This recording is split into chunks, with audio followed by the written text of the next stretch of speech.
Díaz, ¿verdad? Sí. Sí, perfecto. Para que se vea de este lado. Vamos a continuar con el programa del día de hoy. Y pues bueno, entramos a otra sección que hasta cierto punto pues es una novedad en la Academia de Catálisis, porque vamos a tener por primera vez la entrega de premios nacionales a investigadores destacados en catálisis, ¿no? Y el primer galardonado es el doctor Uriel Caudillo Flores en la categoría junior como joven investigador, y voy a proceder a leer un poco sobre él en esta semblanza.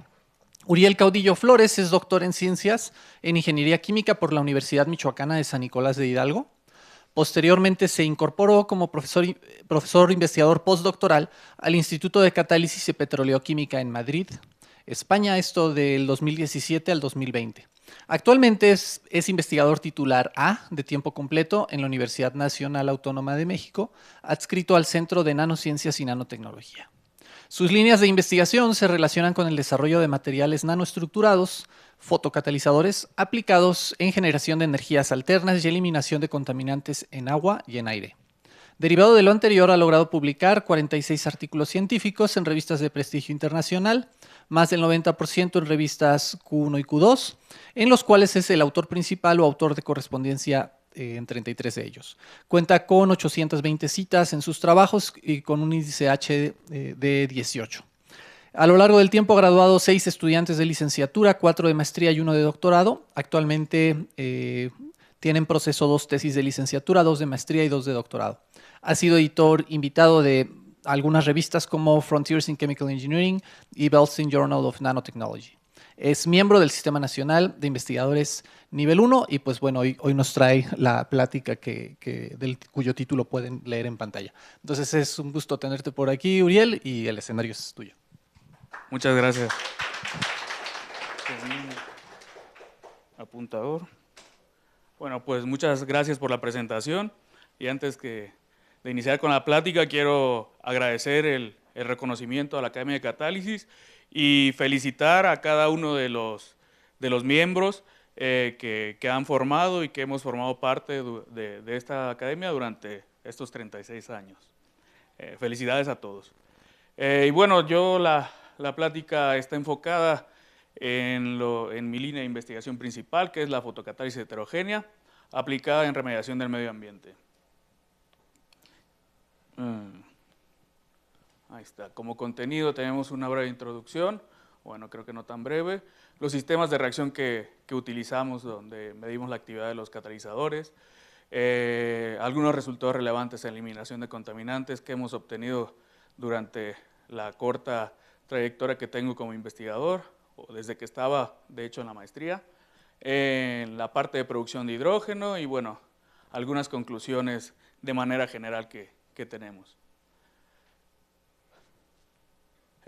Como parte de la introducción, bueno, yo soy ingeniero químico, maestro y doctor también en ingeniería química, orgullosamente por la Universidad Michoacana. Y bueno, mis profes nos metieron muy en la cabeza que nosotros, aunque no éramos culpables, éramos responsables de intentar revertir un poco la problemática asociada al medio ambiente. Entonces, para esto, hemos explorado diversas técnicas, métodos que nos proporcionen energías renovables y permitan también la eliminación de contaminantes para, en lugar de llegar a esto, que es a donde vamos, bueno, poder estar en una condición sustentable. Y bueno, para eso nosotros hacemos uso de lo que es la fotocatálisis heterogénea. La fotocatálisis heterogénea forma parte de lo que son los procesos de oxidación avanzada y puede ser aplicado en de distintas maneras. Yo trabajo en la parte de producción de hidrógeno y eliminación de contaminantes y últimamente estamos también incursionando en la parte de reducción de CO2. Pero no solamente se limita a eso, ¿no? El motor principal o el actor principal de esta tecnología son los radicales hidroxilo, mas no son los únicos que participan en las distintas reacciones que se llevan a cabo. Y bueno, ¿cómo se llevan a cabo estas reacciones? Una vez que tenemos un semiconductor, este se irradia, de la banda de valencia se desprenden electrones a la banda de conducción, generando un exceso de electrones en la banda de conducción y huecos positivos en la banda de valencia. A este fenómeno se le conoce como la formación del par hueco-electrón, y así como tiene sus beneficios, también tiene sus perjuicios. Normalmente, una de las limitantes principales de esta tecnología es el proceso de recombinación de las cargas, lo que limita las velocidades de reacción.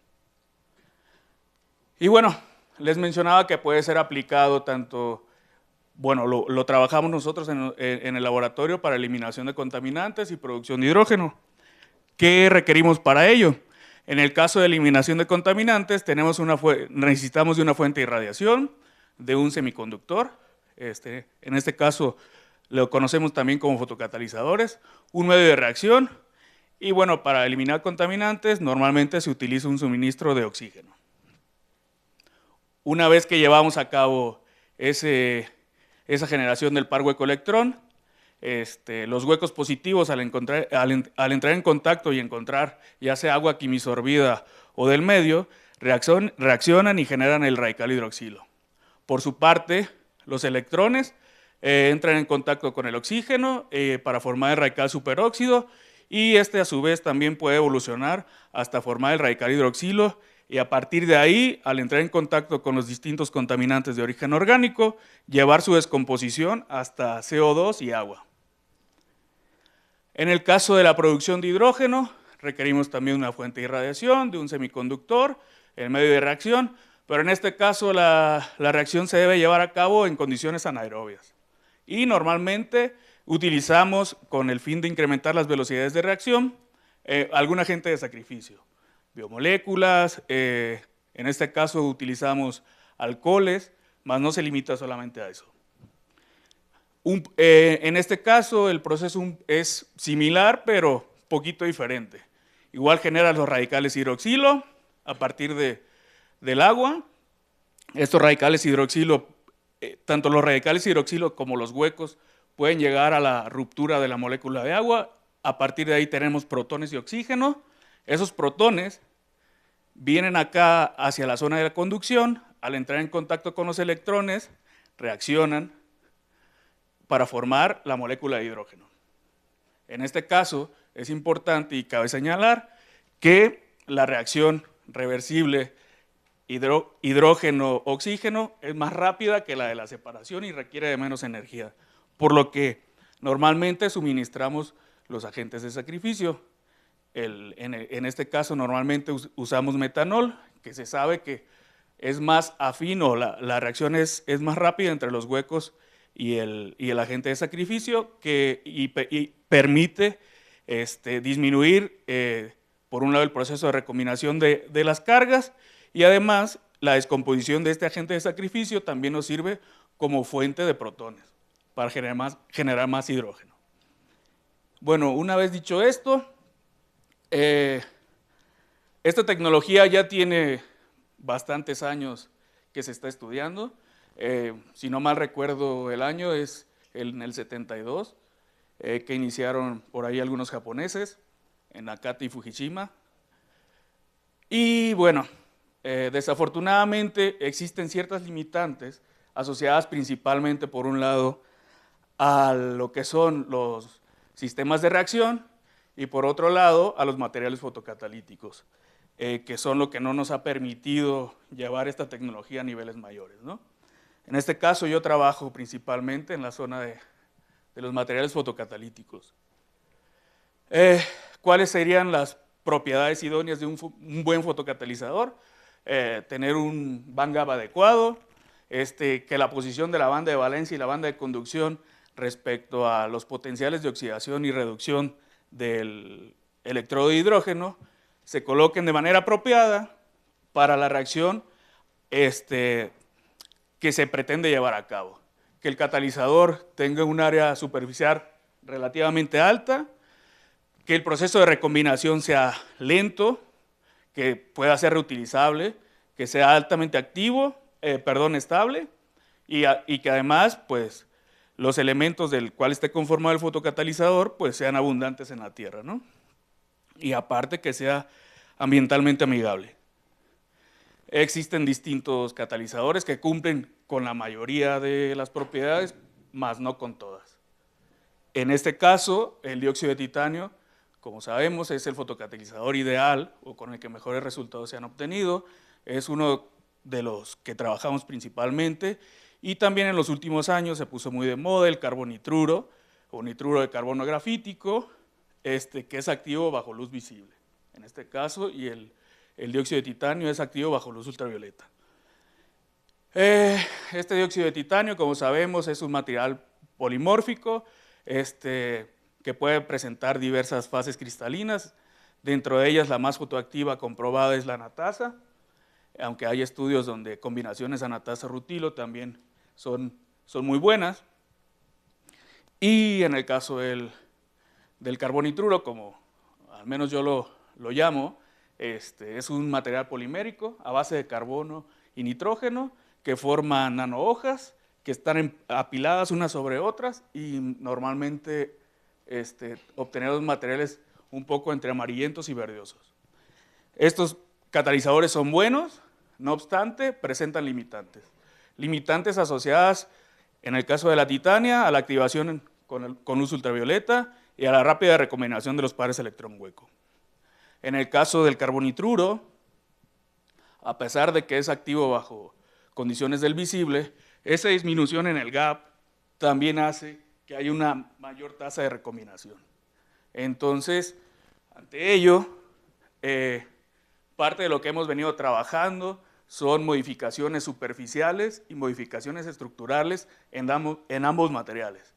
En el caso de las modificaciones en la superficie, normalmente diseñamos o sintetizamos los fotocatalizadores con un semiconductor secundario que tomamos en cuenta la posición de la banda de valencia y la banda de conducción respecto al potencial de oxidación-reducción que tenemos en la reacción. Y bueno, en función de eso podemos obtener distintos escenarios de cómo se puede inhibir el proceso de recombinación, ya sea escenarios Z o escenarios S, directos o indirectos.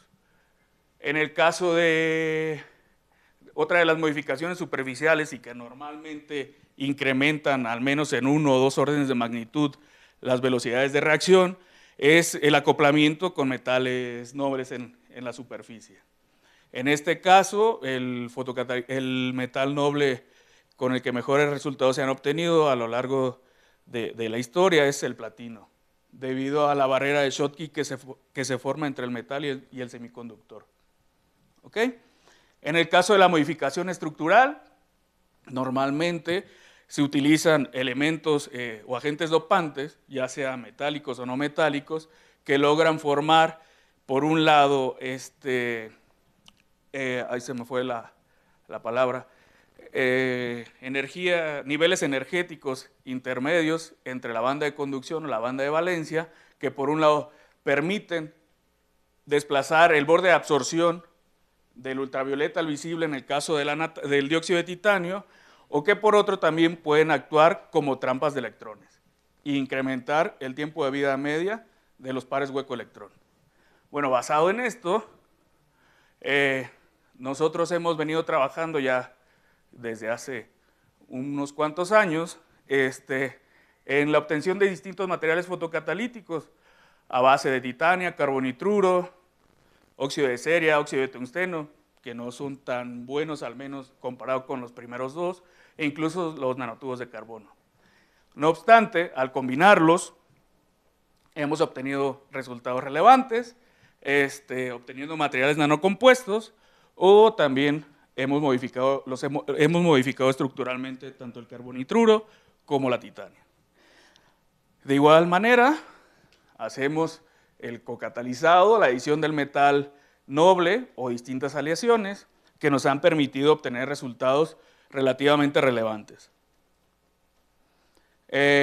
Los sistemitas de reacción que utilizamos nosotros en fase líquida para eliminar contaminantes es un diseño hecho en casa, esto lo hicimos durante la maestría.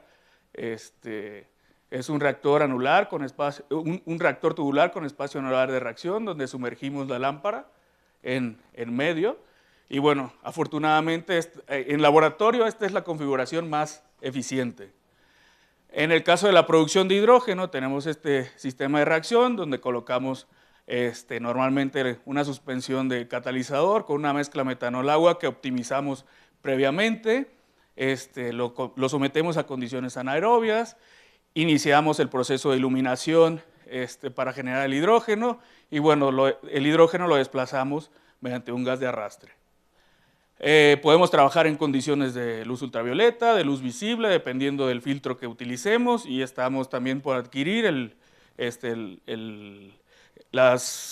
filtro con las propiedades adecuadas para que nos deje pasar el espectro simulado del Sol, ¿no?, que nos llega a la Tierra.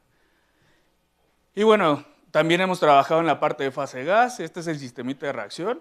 Es un reactor tubular coaxial con 4 lámparas. El reactor está situado en el centro.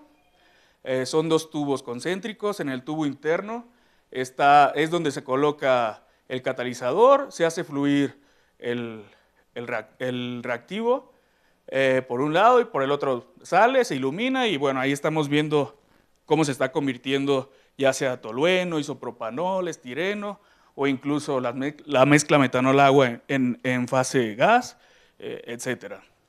Estos son algunos de los sistemas.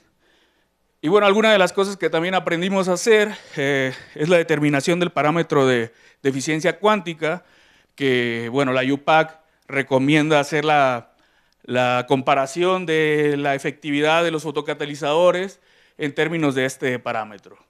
Desafortunadamente, bueno, en ese momento, por ahí en el 2015, 2017, esto estaba en auge.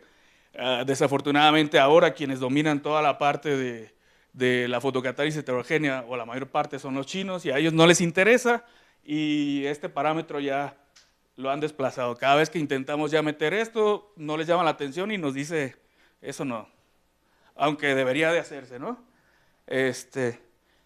Y bueno, aquí viene un poco de lo que se hace, principalmente esto no es más que el cociente de la velocidad de reacción entre la velocidad volumétrica o superficial de absorción de fotones. No es más que la fracción efectiva de fotones que se utiliza para poder llevar a cabo la obtención de esta velocidad de reacción. La mayoría de la gente lo que hace es determinar una eficiencia cuántica aparente, que puede ser, que normalmente determina el flujo de fotones que llega a la superficie del catalizador, el total, o incluso utilizan la intensidad de la lámpara, ¿no? En este caso no se toma en cuenta ni las propiedades ópticas del catalizador, ni la geometría del reactor, ni mucho menos los fenómenos de absorción, dispersión de la luz. Bueno, basado en esto, algunos de los resultados más relevantes a lo largo de mi formación como doctor y ya después un poco como investigador postdoctoral y ahora que ya estamos ahí trabajando en nuestro pequeño grupo. En el caso de eliminación de contaminantes, primero obtuvimos fotocatalizadores que nos permitieron disminuir la recombinación de portadores de carga. Bueno, el objetivo principal fue modificar el dióxido de titanio para disminuir el proceso de recombinación. Este dióxido de titanio nosotros lo sintetizamos en un reactor de microondas en la licenciatura, y ya en la maestría lo que hicimos fue agregarle nanotubos de carbono. Dentro de los resultados más relevantes podemos ver que la adición de los nanotubos de carbono no modifica las propiedades estructurales de la titania y que bueno, los nanotubos de carbono se encuentran incrustados en los aglomerados del dióxido de titanio. En cuanto a actividad fotocatalítica, logramos obtener que la adición de 1 y 3% de nanotubos de carbono en la titania incrementaba la actividad respecto al material puro.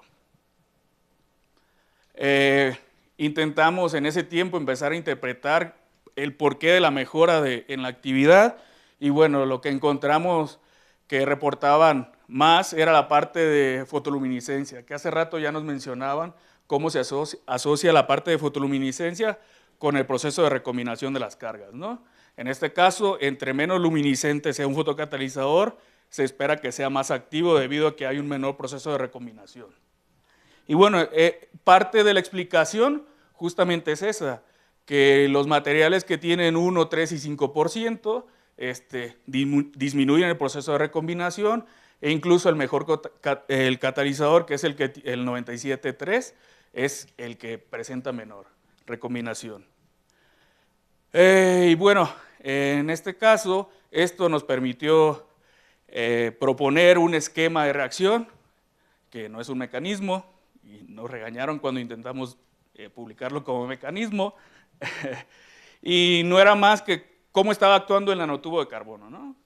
Que es parte de las propiedades del nanotubo de carbono, de los nanotubos de carbono multipared, es que presentan propiedades conductoras. Esas propiedades conductoras atraen los electrones de la banda de conducción hacia su matriz, y bueno, ahí es donde interactúa con el oxígeno, y esto ayuda a inhibir el proceso de recombinación. Después de esto, en el doctorado, lo que hicimos fue, si bien el material anterior era bueno, pues queríamos materiales más eficientes, y eso nos llevó a proponer la obtención de la titania en tamaño micro, con forma de esferas, pero que estuviera constituido o que todavía se mantuvieran las propiedades de nanomaterial, ¿no? Y eso fue lo que hicimos, acoplando la síntesis del reactor de microondas, acoplándolo con un proceso de secado por pulverización.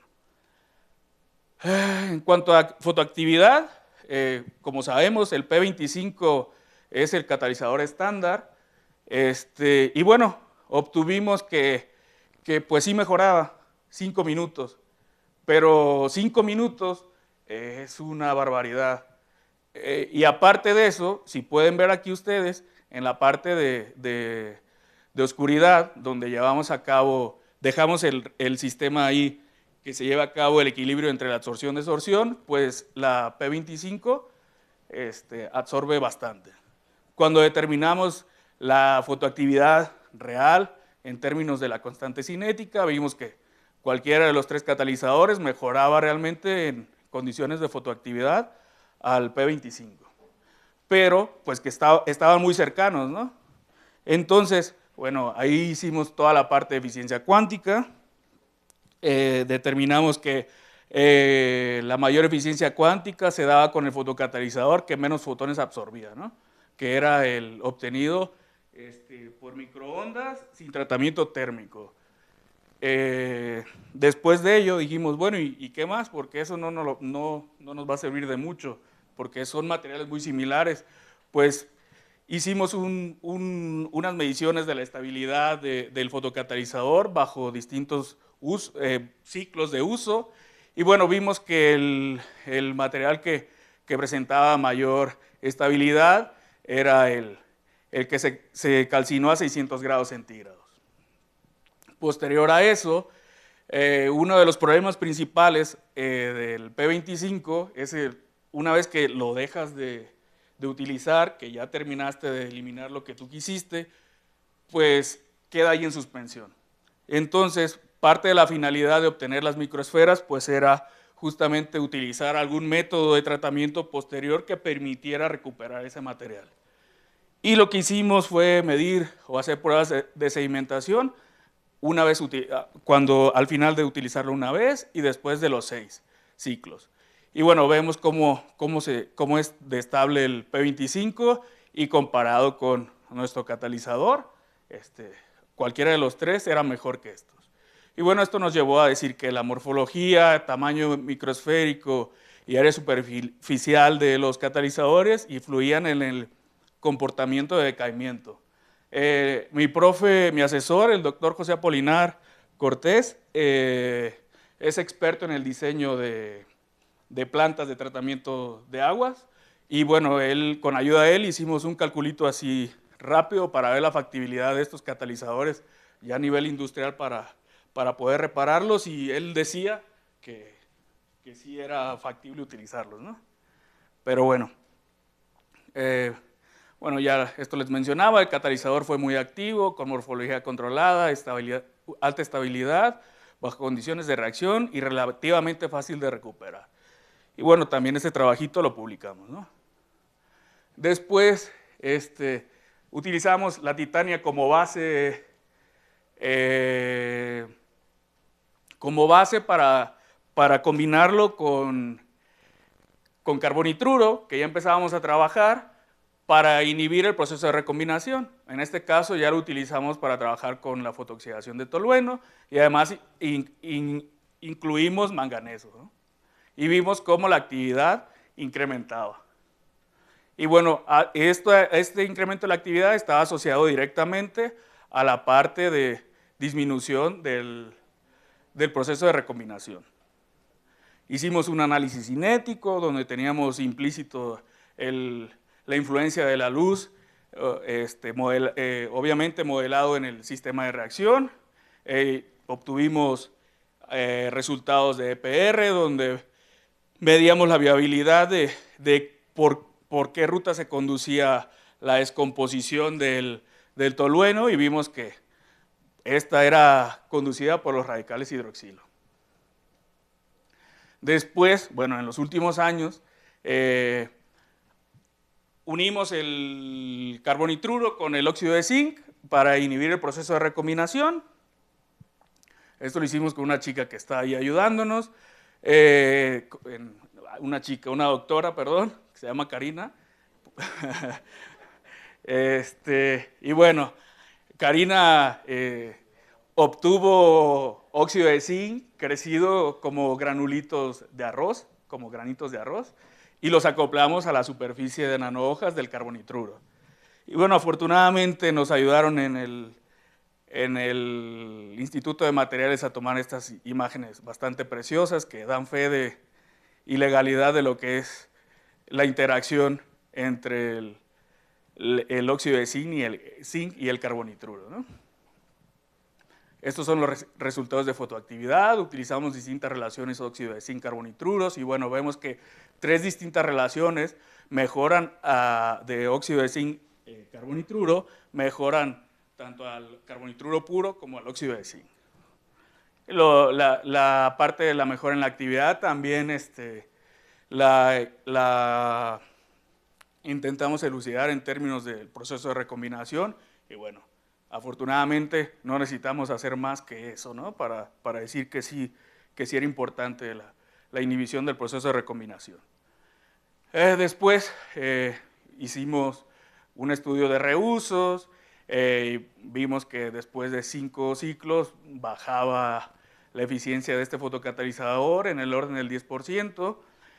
Hicimos un test para ver cómo influía cada uno de los distintos portadores de carga o las especies reactivas de oxígeno que se generan en el proceso, y afortunadamente vimos que en este caso es el oxalato de amonio que inhibe los huecos, nos permitió determinar que el proceso de descomposición de este fármaco en específico estaba guiado por los huecos. Hicimos eso tanto en ultravioleta como en visible y después con ayuda de XPS, determinando la posición de la banda de valencia y con el valor del gap obtenido por VBIS, logramos establecer este posible esquema de reacción y que nos permite afortunadamente concluir que efectivamente la descomposición de este fármaco se da por los huecos, aunque también participan, ¿no? los radicales hidroxilo. Y bueno, también este trabajo, cuando digo trabajito es de manera sarcástica, ¿no? Es un trabajo de mucho tiempo y bastante esfuerzo por parte de todos los que hemos participado aquí. En el caso de la producción de hidrógeno, empecé a trabajar en esto en el 2016, hice mis primeras mediciones. Como les decía, normalmente el metal noble que se utiliza es el platino y vimos bueno, y evaluamos también cómo se comportaba el paladio. Esto en una matriz de titania dopada con niobio, ¿no? Lo hicimos bajo condiciones de ultravioleta y visible. Estos son los resultados de actividad, de eficiencia cuántica, y bueno, vimos que al menos en ultravioleta el comportamiento tanto de eficiencia cuántica como de velocidad de reacción era muy similar. Hicimos fotoluminiscencia, que en ese tiempo era lo que teníamos ahí directamente a la mano, y vimos que efectivamente tanto el platino como el paladio disminuían el proceso de recombinación. No obstante, a pesar de que son similares, el de menor recombinación es el paladio. Entonces ahí nos empezamos a plantear de que obviamente había otras ideas, otras propiedades del catalizador que estaban condicionando las velocidades de reacción. Y bueno, por ahí adquirimos una camarita de reacción para hacer mediciones in situ por infrarrojo, acoplado a una fuente de iluminación ultravioleta, y ya lo empezamos a utilizar y nos empezó a dar bastante información de qué era lo que sucedía en la superficie del catalizador del semiconductor con el metal. Y bueno, para eso posteriormente trabajamos con un sistema bimetal, platino-paladio, y vimos que había una relación óptima de 1:1. En este caso el máximo de metal noble que utilizamos siempre es 1% en peso respecto al soporte, y las variaciones 1:1, el máximo es o 1:2 o 3:1, el máximo de metal es 1% en peso. Vimos que el platino y el paladio en la relación 1:1 mejoraban bastante, o al menos el 20-30% la producción de hidrógeno respecto a los monometálicos. Igual la eficiencia cuántica mejoraba, ¿no? En este caso utilizamos distintas técnicas que nos permitieron, en el caso específico de la XPS, obviamente asociado a estudios a detalle que hicieron otras gentes, nos permitieron ver un desplazamiento en la parte de la posición de la posición de los metales, y este desplazamiento, en el caso particular del paladio, lo asociaban directamente a una aleación que se llevaba a cabo entre el platino y el paladio. Igual hicimos la parte de evaluación de la fotoluminiscencia. En este caso veíamos que efectivamente los catalizadores platino-paladio podían facilitar el manejo de los portadores de carga respecto a los monometálicos, pero que esto no parecía ser crítico para justificar el comportamiento de la actividad, ¿no? De la mejora. Y ya hicimos los análisis in situ de infrarrojo acoplado con una fuente de iluminación ultravioleta, y tenemos aquí cómo se comporta el catalizador en condiciones de saturación, bajo iluminación y en porreacción. Y vimos distintas señales que nos permitieron, por un lado, establecer que la variación progresiva de la señal de CO durante la reacción, la constancia de las señales del monóxido de carbono relativamente débiles en la porreacción y la correlación con la intensidad de la molécula de CO2 en la fase gaseosa sugerían que la interfaz bimetal-TiO2 jugaba un papel clave en la activación de la molécula de metanol. Y bueno, esto que vimos aquí intentamos racionalizarlo, conceptualizarlo en términos de una reacción de Water-Gas-Shift, que ocurría exclusivamente en la interfase metal-soporte, y bueno, donde el agua o las especies superficiales OH del soporte reaccionaban con el CO2 o con especies superficiales de carboxilatos o carbonatos para generar CO o hidrógeno. Y bueno, esto de aquí lo vimos única y exclusivamente con los bimetales, ¿no? En los monometales no se veía, o al menos la señal que obteníamos no se detectaba de buena manera, ¿no?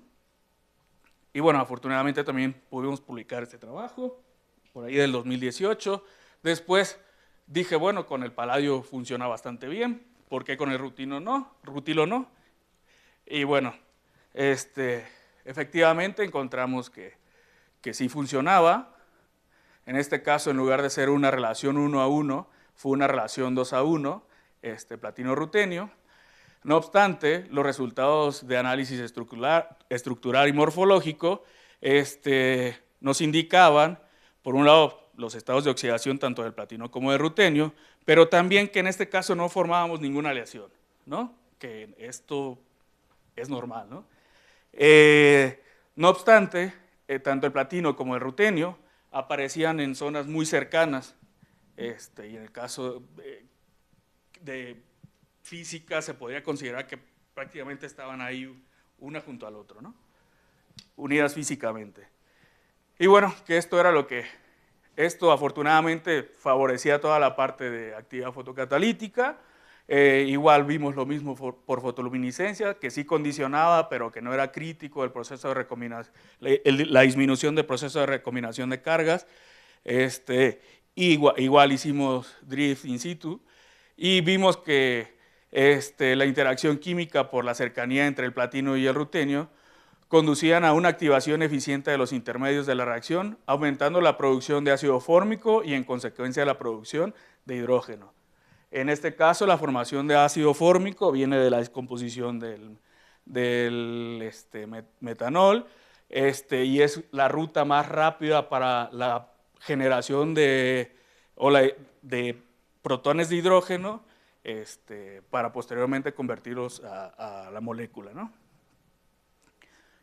Y bueno, hace un añito terminamos este trabajo, que ya en lugar de utilizar la titania dopada con niobio, utilizamos un material nanocompuesto, titania niobia, y cocatalizado con paladio y estaño. Esto del estaño pues no es más que con el fin de intentar disminuir los costos asociados al metal noble y ver qué era lo que estaba pasando.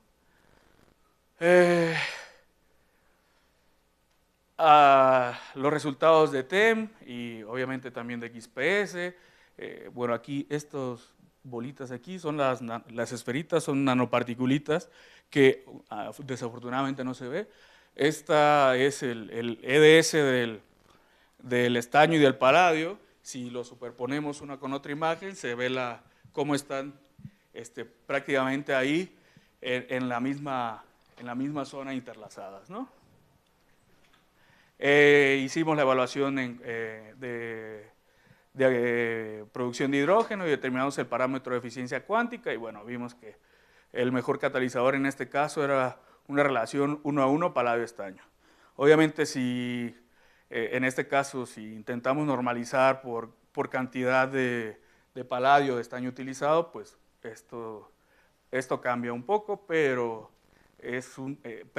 para bien, ¿no? Los resultados de fotoluminiscencia nos indicaban prácticamente 3/4 de lo mismo de los estudios anteriores.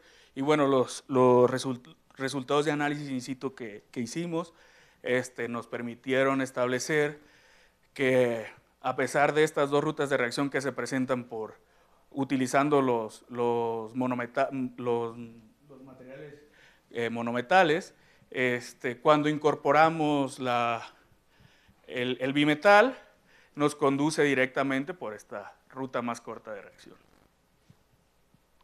Y bueno, eso es un poco lo que hemos hecho en el área de eliminación de contaminantes, en el área de producción de hidrógeno.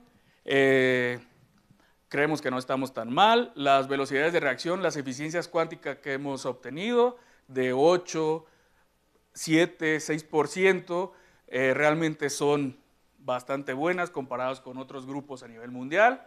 Y bueno, estamos en ese camino, tenemos mucha gente, hay mucha gente que estamos trabajando en esa área y como dato, una de las agencias de energía de aquí de Estados Unidos posicionaba esta técnica o esta metodología como una posible tecnología que en pocos años puede madurar y llegar a aplicación industrial, ya que hoy día hay estudios que se han hecho y la cantidad, el precio, perdón, por kilomol de hidrógeno no recuerdo si es por kilomol exactamente, por mol de hidrógeno, por poner en unidades, asociado a la producción de hidrógeno por el reformado metanol agua, está en $4. Y el precio que ponen para que sea ya una tecnología madura es de $2. Entonces, son 2 de diferencia. Como conclusiones, desafortunadamente, todavía no hemos encontrado los fotocatalizadores que nos permitan llevar esta tecnología a una escala industrial. Hace un año publicó Domen una planta piloto para producción de hidrógeno. Desafortunadamente, él mismo lo dice en el artículo, el rendimiento de los catalizadores que utiliza es muy, muy bajo. No obstante, es un área de oportunidad para seguir estudiando y encontrar materiales que sean útiles bajo energía solar, que sean estables, que se recuperen fácilmente y pues necesitamos que su recombinación sea lenta. Como comercial, esto lo podemos hacer ya en Ensenada, afortunadamente cualquiera de las mediciones, ya hay muchachos que están trabajando, haciendo sus tesis, incluso de maestría en estos sistemas, y bueno, quien sea que guste, por ahí serán bienvenidos, ¿no? Agradecimientos, pues, a la Universidad Nacional Autónoma de México, que es mi centro donde laboro, el CENIN, y bueno, a mis colegas del Departamento de Nanocatálisis. Obviamente a mi alma mater, al Instituto de Catálisis y Petroleoquímica, en especial a los doctores Marcos Fernández García y Ania Cubaca. Bueno, a José Apolinar no lo menciono porque ya lo mencioné antes, que fueron mis asesores de doctorado. Y bueno, a ustedes también muchas gracias. Particularmente agradecer a los muchachos que conforman, o entre todos conformamos el grupo de Proforma, que es el Procesos Fotoactivos para la Medición del Medio Ambiente. Cada uno de ellos han aportado en los últimos años para distintos trabajos que no les mostré, pero que ya también hemos publicado. Bueno, y no quiero dejar pasar también la oportunidad para agradecer a mi familia, a mi esposa, ¿no? A mis padres particularmente. Y a ustedes por su atención, muchas gracias.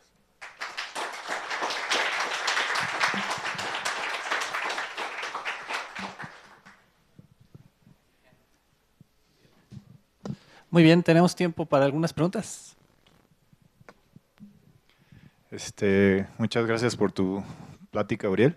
Me da curiosidad en tus resultados de In situ drift. Un poco la metodología que utilizan es absorber las moléculas, irradiar y después hacer la medición. O sea,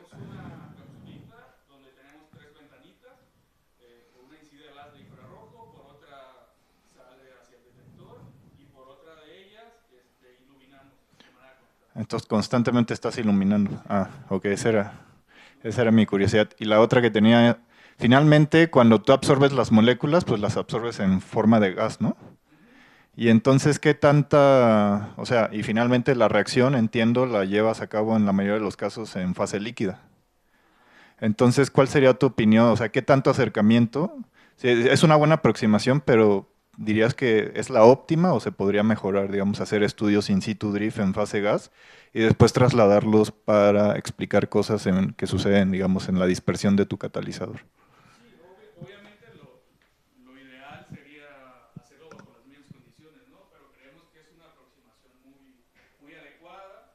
Hemos intentado hacer ese tipo de mediciones en condiciones de catalizador en suspensión y la calidad de la señal ruido es bastante de la relación, perdón. Pero bueno, también es cierto que hemos hecho análisis por HPLC para ver cuáles son parte de los, ¿cómo se llama? De los subproductos de la reacción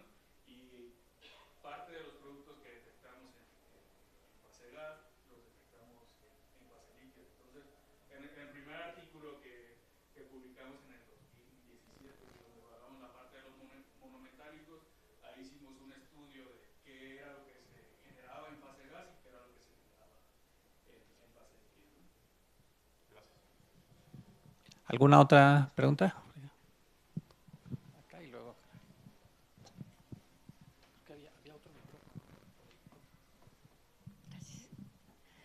Muy interesante tu plática, Uriel. Yo tengo dos preguntas de curiosidad. Un poquito, ¿cómo concibes tú el diseño del catalizador para que tenga los sitios activos para hacer producción de hidrógeno? Porque no todos los catalizadores logran hacer la producción de hidrógeno, ¿no? Tiene que tener unas características muy específicas para hacer la división del agua, ¿no? Bueno, esta es una. Y dos, ¿cómo están resolviendo el problema del almacenamiento de hidrógeno? Porque hasta donde tengo entendido, por un lado es, sí, tengo el catalizador que hace este tipo de reacción, ¿no?, de producción de hidrógeno, y por otro lado es cómo almaceno este hidrógeno, ¿no?, que es el problema al que se están enfrentando para poder hacer el escalamiento. Muchas gracias.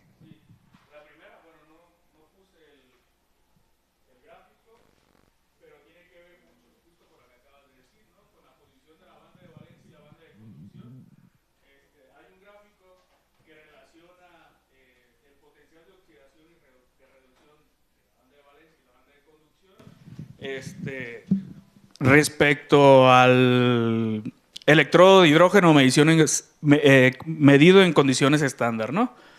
Entonces, afortunadamente, la titania tiene justo las posiciones tanto de su banda de valencia y su banda de conducción para poder, por un lado, separar el agua, o oxidar incluso el metanol, y para reducir el hidrógeno. Obviamente, en el caso de cuando le agregas un metal noble, todas estas propiedades se mejoran, porque aparte el metal, normalmente el platino, es muy afín a atraer los electrones a sí mismo y por otro lado a interaccionar con el hidrógeno. Eso por un lado. Por el otro, nosotros no hemos llegado a la parte de purificación de nuestros productos, ¿no? Cuando hacemos las mediciones en el espectrómetro, en la detección del hidrógeno en el espectrómetro de masas, damos seguimiento, igual, bueno, ahí no se puede considerar in situ, ¿no?, porque hay un retardo entre 2 minutos entre lo que estás generando y la señal que te da el masas. Y por un lado, en el caso del CO2, afortunadamente no lo detectamos, ¿no? No se ve ahí una señal, sino que nuestros catalizadores dejan la mayoría del metanol en otros subproductos, como hemos detectado formaldehído, ácido fórmico, entre otros. Cuando estaba en la parte del proceso de formación de doctorado y de la maestría, en el laboratorio se trabajaban distintos proyectos. Uno de los proyectos, recuerdo, había un amigo que estaba intentando purificar una salida de un sistema de reacción donde había hidrógeno y había CO2, ¿no? Y utilizó un sistema de adsorción donde metía distintas concentraciones de cal y medía qué tan puro salía esa señal del producto deseado. Entonces, yo creo que en caso de que estemos en condiciones de solamente hidrógeno y CO2, se podría intentar un proceso de ese estilo. Por ejemplo, en el caso del almacenamiento, no sé, ahí en el CENIN hay una colega que trabaja específicamente en el diseño de materiales para captarlo, ¿no? Entonces, hay distintas rutas, son distintas áreas de investigación en el caso del almacenamiento de hidrógeno y bueno, creo que pues hay distintos grupos a nivel mundial que están trabajando en eso y pues que esperemos y que lo logremos, ¿no? Había por aquí una...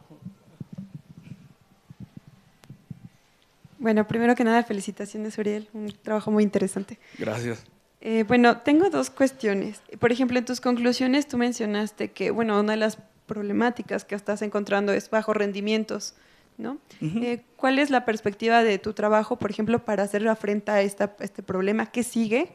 Y la segunda Yo lo que tengo entendido en fotocatálisis hay una discrepancia en el cálculo de las tasas de reacción, porque tengo entendido que cada grupo de investigación calcula sus tasas de reacción de manera distinta, ¿no?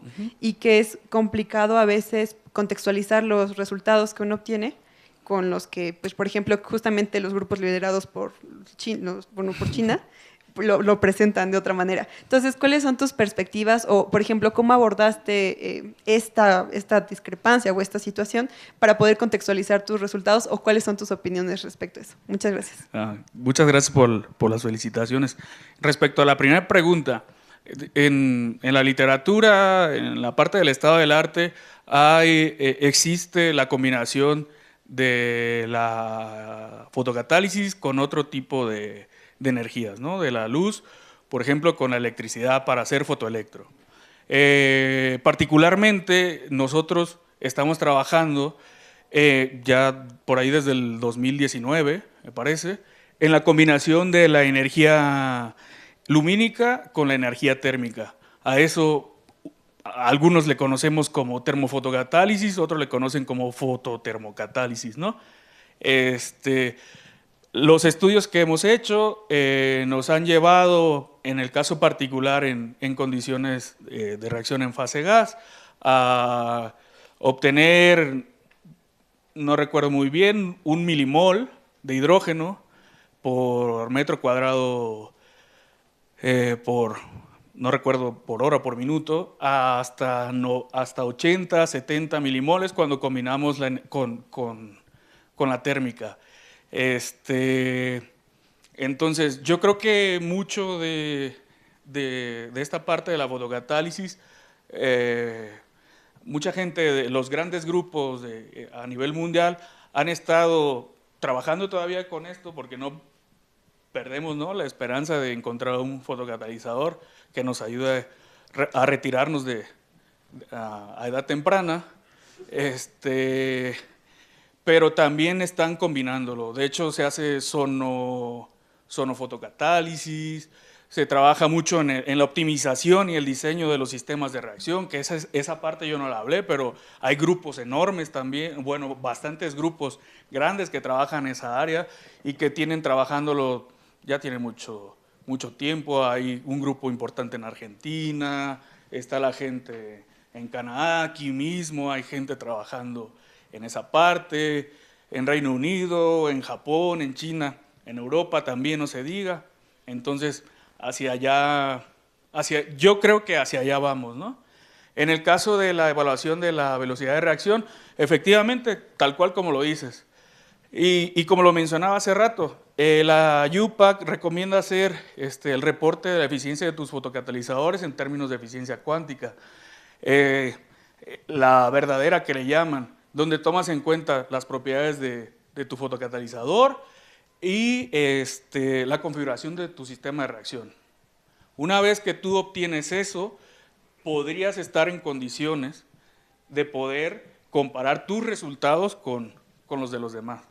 Pero es cierto, cada quien reporta normalmente como quiere, ¿no? Gracias. Sí, ¿fueron todas? Sí, Okay, eran. muchas gracias.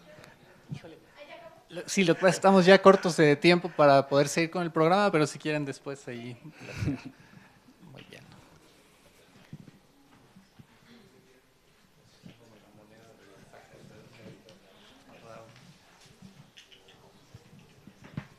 Bueno, pues vamos a agradecer al doctor Uriel Caudillo Flores por su presentación y entregarle un reconocimiento por ser acreedor del Premio Nacional en Catálisis Junior 2023-2024. Firma el doctor Jorge Noé Díaz de León Hernández, presidente de la Academia de Catálisis.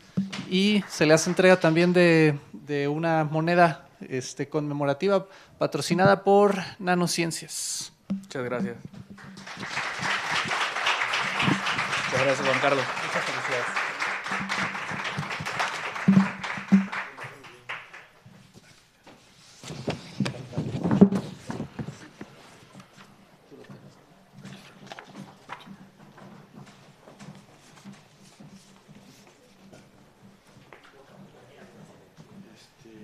Es que yo soy maquero.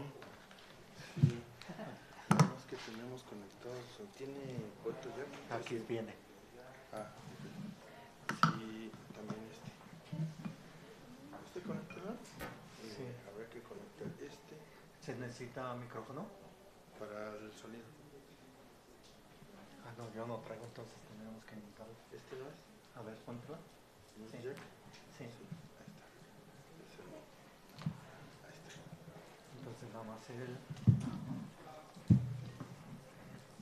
Y el puerto ¿Ese es para el apuntador? Sí. No, ya traigo sonido. Ah, ok. Ya está. Entonces nada más en la terminal ¿Qué? el HDMI. Ah, del otro lado, sí.